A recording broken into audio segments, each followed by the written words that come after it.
کہ میں نے رسول اللہ صلی اللہ علیہ وسلم کو کسی نفل کی ادائیگی کے لیے، یعنی سنت بھی اصل میں نفل نماز ہے، ایک فرض ہوتی ہے، ایک نفل پہ جو آپ نے زیادہ تاکید سے پڑھی ان کو سنت قرار دے دیتے ہیں، اور باقی جو کبھی کبھار پڑھی وہ نفل ہو جاتی.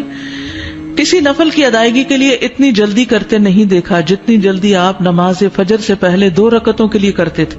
جلدی پڑھتے نہیں تھے، یعنی اس کی ادائیگی کے لیے آپ فکر کرتے تھے.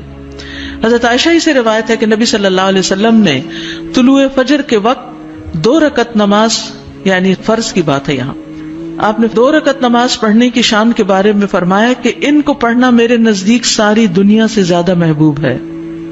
آپ نے فرمایا جو آدمی عشاء اور فجر کی نمازوں میں آ سکتا ہے تو اس پر لازم ہے کہ وہ آئے، اگرچہ اسے گھسٹ کے کیوں نہ آنا پڑے، یعنی گھٹنوں کے بل یا پیٹھ کے بل گھسٹ گھسٹ کے ہی آنا پڑے تو بھی آئے، لیکن آئے ضرور. کیوں؟ اس لیے کہ جو شخص فجر کی نماز پڑھتا ہے وہ اللہ کی حفاظت میں آ جاتا ہے. رسول اللہ صلی اللہ علیہ وسلم نے فرمایا جس نے صبح کی نماز پڑھی بس وہ اللہ کے ذمے میں ہے، اللہ کی حفاظت میں ہے، اللہ کے ذمے ہو گیا. بس اللہ تم سے اپنی حفاظت کے بارے میں کسی چیز کا مطالبہ نہ کرے. کیا مطلب ہے اس کا؟ یعنی جو اللہ کے ذمے ہے اس پر کوئی ظلم نہ کرے اور ظلم کر کے اللہ کے سامنے جواب دے نہ ہو، اس لیے کہ جس سے اللہ پوچھے گا، مطالبہ کرے گا، یقیناً اسے اپنی گرفت میں لے لے گا اور لے کر منہ کے بل جہنم میں پھینک دے گا. اس سے کیا بات پتہ چلتی ہے کہ جو شخص فجر کی نماز کی حفاظت کرتا ہے وہ اللہ کے قریب ہو جاتا ہے، اللہ کی حفاظت میں ہو جاتا ہے. کسی کو حق نہیں کہ اس پر ظلم اور زیادتی کرے. جو اس شخص پر زیادتی کرے گا جو فجر پڑھتا ہے تو وہ دراصل اس ذمے میں خیانت کر رہا ہے جس کو اللہ نے اپنے ذمے لیا ہے، اور پھر قیامت کے دن اللہ تعالیٰ ایسے شخص کو پکڑے گا. یعنی فجر پڑھنے والے کی عزت اور احترام لازم ہے، کیونکہ صرف مومن ہی اس کی پابندی کرتا ہے. بہت سے لوگوں کے لیے فجر کی نماز بڑی بھاری ہوتی ہے، وہ ایک خاص وقت سے پہلے نہیں اٹھتے. کچھ لوگوں کی اکثر ہی قضا ہو جاتی، وہ چونکہ دیر سے سوتے ہیں تو صبح اٹھ نہیں پاتے، تو ان کی حفاظت اللہ کے ذمے پہ نہیں ہے. تو اس لیے بہت ہی فکر کرنی چاہیے کہ فجر کی نماز قضا نہ ہو، یعنی کوئی باقی کر لیں، نہیں، کیونکہ باقی تو پھر ہم جاگ ہی رہے ہوتے ہیں نا، تو اذان بھی سنائی دے دیتی ہے اور وقت بھی پتہ چل رہا ہوتا ہے اور دوسروں کو بھی ہم دیکھتے ہیں پڑھ رہے ہیں تو پڑھ ہی لیتے ہیں. لیکن فجر کی چونکہ ایک ذمہ داری ہوتی ہے اٹھنے کی بھی، اور پھر وقت پر اٹھنے کی، اور پھر مسجد میں جانے کی، تو اس لحاظ سے اس کی حفاظت بہت ضروری ہے. اور فجر پڑھنے والا شام تک اللہ کی حفاظت میں ہوتا ہے. اس میں ایک واقعہ بھی آتا ہے احادیث کی کتابوں میں. عامش کہتے ہیں کہ سالم بن عبداللہ بن عمر، ابن عمر کے کیا لگے؟ بیٹے، اور حضرت عمر کے پوتے، یہ حجاج کے پاس بیٹھے ہوئے تھے. حجاج کے بارے میں سب جانتے ہیں کہ بہت ظلم کرتا تھا. تو حجاج نے ان سے کہا اٹھو اور فلاں آدمی کی گردن مار دو. تو سالم نے تلوار اٹھا لی کیونکہ اس کا حکم تھا مارنے کا، اور اس آدمی کو پکڑا اور محل کے دروازے کی طرف چل پڑا. تو ان کے والد ابن عمر نے ان کو دیکھ لیا جب وہ اس آدمی کو باہر لے کے جا رہے تھے. تو انہوں نے کہا کہ کیا یہ واقعی ایسا کرنے جا رہا ہے؟ انہوں نے 2-3 بار یہ بات دہرائی. پھر باہر لا کر سالم نے اس سے پوچھا کیا تم نے فجر کی نماز پڑھی ہے؟ یعنی جس کو مارنے کا حکم تھا، کہا تم نے فجر کی نماز پڑھی ہے؟